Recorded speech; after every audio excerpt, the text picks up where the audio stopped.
નમસ્કાર મિત્રો, તો આ તુલસીનું પાન છે તમે જે જોઈ રહ્યા છો એ તમને જ્યારે પણ કોઈ પણ પ્રકારનું મચ્છર કરડે અથવા તો કોઈ પણ જગ્યાએ કોઈ જીવડું કરડે અને ફૂલી જતું હોય ત્યારે આવી રીતના તુલસીના પાન લઈ લેવાના છે અને જે જગ્યાએ તમને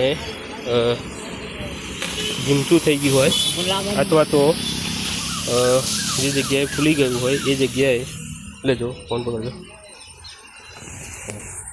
આવી રીતનું ફૂલી ગયું હોય એવી જગ્યાએ તમે લગાવી દેશો તો તમને 10 મિનિટની અંદર ખંજવાળ અને જે ઢીમચું ફૂલી ગયું છે આવી રીતનું થઈ ગયું છે ચામડી ફૂલી જાય છે એ તમને મટી જશે।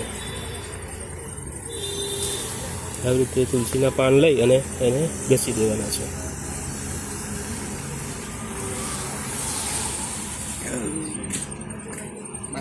આવી રીતે ઘસી દેશો એટલે 10 મિનિટની અંદર તમને બધું કમ્પ્લીટ થઈ જશે। થોડું દબાઈને ઘસી દેવાનું, એકદમ ધીરે ધીરે ઓછું થતું થઈ જશે। દીપક આપ જોઈ શકો છો એમ જે ઢીમચું છે 10 મિનિટની અંદર ઘણું બધું ઓછું થઈ ગયું છે અને ખંજવાળ પણ બિલકુલ બંધ થઈ ગયું છે। તો મિત્રો તુલસીનો ઘણો બધો સારો ઉપયોગ થતો હોય છે। તો તુલસીના પાનનો જ્યારે આવું કોઈ ઇન્સેક્ટ તમને કરડી જતું હોય છે અથવા તો આવી રીતનું ફૂલી જતું હોય ત્યારે તમે એનો ઉપયોગ કરી શકો છો।